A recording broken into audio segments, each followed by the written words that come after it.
امیر المومنین حضرت سیدنا علی کرم اللہ وجہ الکریم سے روایت ہے کہ رحمت عالم نور مجسم صلی اللہ تعالی علیہ وسلم نے ارشاد فرمایا، جس نے اس سورہ کی تلاوت کی اس کے لیے 10 حج کا ثواب ہے، اور جس نے اسے لکھ کر پیا تو اس کے پیٹ میں 1000 یقین اور 1000 رحمتیں داخل کی جائیں گی، اور اس سے ہر طرح کا کھوٹ اور بیماری نکل جائے گی۔ جس ماں نے اس مبارک سورہ پڑھ کر اپنی اولاد کے واسطے حاجات دل میں رکھ کر ورد کیا تو ان کی حاجات عرش الہی تک پہنچ جاتی ہے، اور رب تعالی کہتا ہے آمین۔ بسم اللہ الرحمن الرحیم۔ حضرت عمر فاروق رضی اللہ عنہ کے پاس فارس کا ایک شہزادہ آیا، آپ نے اس پر اسلام پیش کیا، اس نے انکار کیا، آپ نے اس کے قتل کا حکم دے دیا۔ وہ کہنے لگا کہ امیر المؤمنین، آپ مجھے قتل تو کریں گے ہی، لیکن اس سے پہلے میری ایک درخواست پوری کر دیجئے، وہ یہ کہہ کر مجھ کو پانی پلا دیجئے،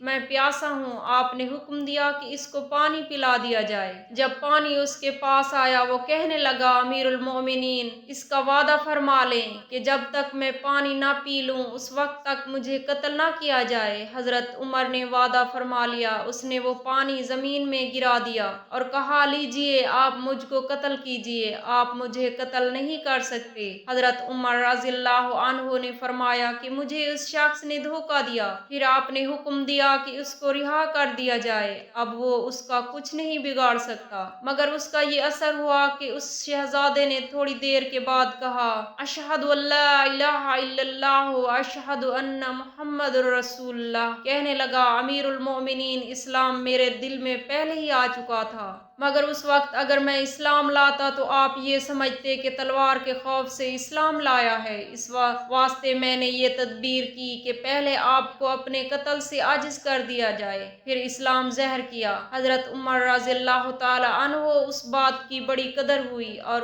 ان سے امور سلطنت میں مشورہ کیا کرتے تھے۔ حضرت سیدنا امام حسن رضی اللہ تعالی عنہ ایک مرتبہ پیدل بغرض حج مکرمہ معظمہ تشریف لے جا رہے تھے تو آپ کے پاؤں میں ورم آ گیا۔ آپ کے کسی غلام نے عرض کی، کاش کہ آپ کسی سواری پر سوار ہو جائیں تاکہ ورم کم ہو جائے۔ آپ نے اس کی درخواست قبول نہ کی اور فرمایا، جب تم گھر پہنچو گے تو تمہیں ایک حبشی ملے گا جس کے پاس کچھ تیل ہوگا، تم اس سے خرید لینا اور جھگڑا مت کرنا۔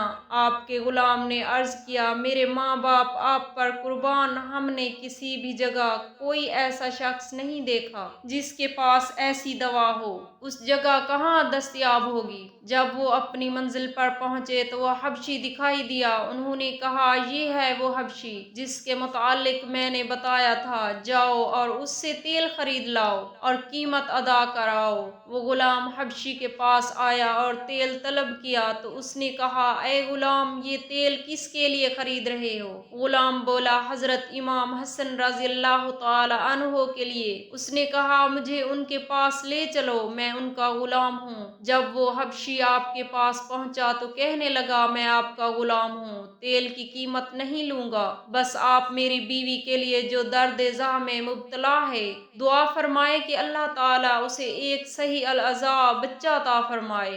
آپ نے فرمایا، اپنے گھر لوٹ جاؤ، اللہ تعالیٰ تمہیں ایسا ہی بیٹا عطا کرے گا جیسا تم چاہتے ہو، وہ ہمارا پیروکار ہوگا۔ حبشی گھر گیا تو گھر کی حالات ویسے ہی پائی جیسے سنی تھی۔ حضرت سیدنا فیضل بن ایاز رحمۃ اللہ علیہ فرماتے ہیں، جب بھی رات کا اندھیرا پھیلتا ہے اور شب تاریک اپنے پردے گرا دیتی ہے تو اللہ تعالیٰ ارشاد فرماتا ہے، مجھ سے بڑھ کر عطا فرمانے والا کون ہے؟ لوگ گنہگار ہیں جبکہ میں ان کا نگہبان ہوں، بستروں میں ان کی یوں حفاظت فرماتا ہوں گویا انہوں نے میری نافرمانی کی ہی نہیں، ان کی حفاظت اپنے زندی کرم پر لیتا ہوں جیسے انہوں نے گناہ کیے ہی نہیں۔ گنہگار کو فضل و کرم سے نوازتا اور بدکار پر مہربانی فرماتا ہوں۔ کون ہے جس نے مجھے پکارا لیکن میں نے اس کی پکار نہ سنی؟ کون ہے جس نے مجھ سے مانگا لیکن میں نے اسے نہ دیا؟ یا کون ہے جس نے میرے در پہ ڈیرا ڈالا اور میں نے اسے دھتکار دیا؟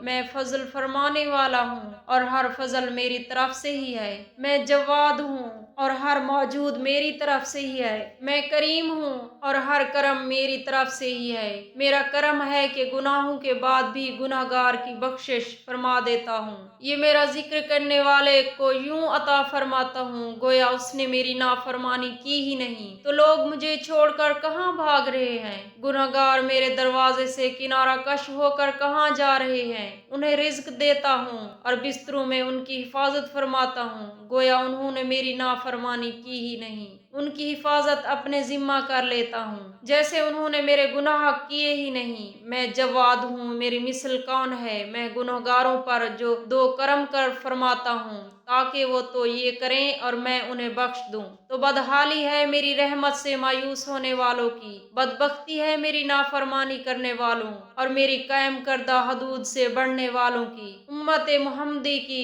توبہ کرنے والے کہاں ہیں؟ تو صحیح میں تمہاری مغفرت اور بخشش کر دوں گا۔ حق تعالیٰ یہ ہر رات میں ارشاد فرماتا ہے۔ امیر المؤمنین حضرت سیدنا علی کرم اللہ وجہ الکریم سے روایت ہے کہ رحمت عالم نور مجسم صلی اللہ تعالی علیہ وآلہ وسلم نے ارشاد فرمایا، جس نے سورہ یاسین کی تلاوت کی اس کے لیے 10 حج کا ثواب ہے، اور جس نے اسے لکھ کر پیا تو اس کے پیٹ میں 1000 یقین اور 1000 رحمتیں داخل کی جائیں گی اور اس سے ہر طرح کا کھوٹ اور بیماری نکل جائے گی۔ جس ماں نے سورہ یاسین پڑھ کر اپنی اولاد کے واسطے حاجت دل میں رکھ کر سورۃ یاسین کا ورد کر لیا تو ان کی اولاد کو کوئی حادثات، بیماری اور مشکلات نہ ہوں گے، حتیٰ کہ نیزے کا منہ بھی پھر جاتا ہے۔ اس میں المؤمنین حضرت سیدہ عائشہ صدیقہ رضی اللہ تعالی عنہا سے مروی ہے کہ رسول اللہ صلی اللہ تعالی علیہ وآلہ وسلم نے ارشاد فرمایا، اگر تم میں سے کسی کو نماز کی حالت میں نیند آئے تو اسے اپنے بستر پر سو جانا چاہیے، کیونکہ نیند میں اسے معلوم نہیں ہوتا کہ وہ اپنے خلاف دعا کر رہا ہے یا اپنے حق میں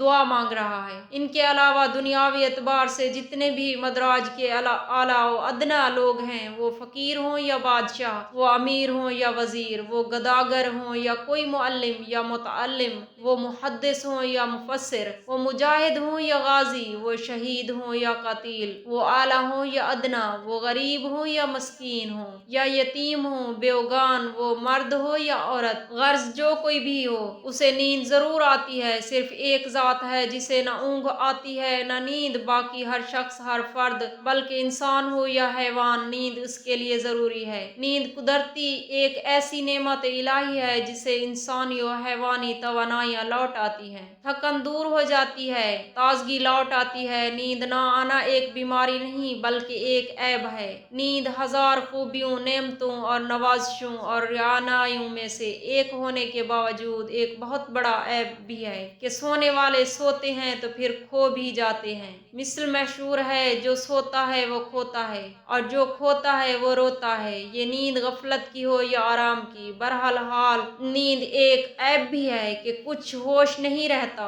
کسی ایک لمحے میں بھی کسی کا ہوش نہ رہنا بھی ایک بہت بڑا عیب ہے۔ نیند کے پہلے جھٹکے اونگ آتے ہی وضو ٹوٹ جاتا ہے۔ حضور صلی اللہ علیہ وآلہ وسلم ہیں، وہ فرماتے ہیں، میری آنکھ سوتی ہے کہ میں مخلوق ہوں، مخلوق کو نیند نہ آنا بھی ایک عیب ہے۔ مجھے اللہ تعالیٰ نے اس عیب سے پاک رکھا، لیکن میرا دل نہیں ہوتا، گویا میں سوتا ضرور ہوں لیکن تمہاری طرح نہیں، ساری مخلوق خدا کی طرح کھاتا نہیں ہوں۔ میں روتا ضرور ہوں لیکن سونے پر نہیں، تمہارے سونے پر روتا ہوں۔ میری صنف کے لوگ جنہیں انبیاء ورسل کے مقدس القعبات سے پکارا جاتا ہے، اس کے سونے پر شیطان غالب نہیں آتا۔ سونے میں سب کچھ ہوش و حواس کھو جانا ایک بہت بڑا عیب ہے جس سے اللہ تعالیٰ نے پاک رکھا ہے۔ تمہاری تو اونگ بھی وضو توڑ دیتی ہے، میری تو نیند بھی میرا وضو نہیں توڑتی۔ ایسے ہیں ہمارے آقا دو جہاں، نور مکرم، نور مجسم صلی اللہ تعالی علیہ وسلم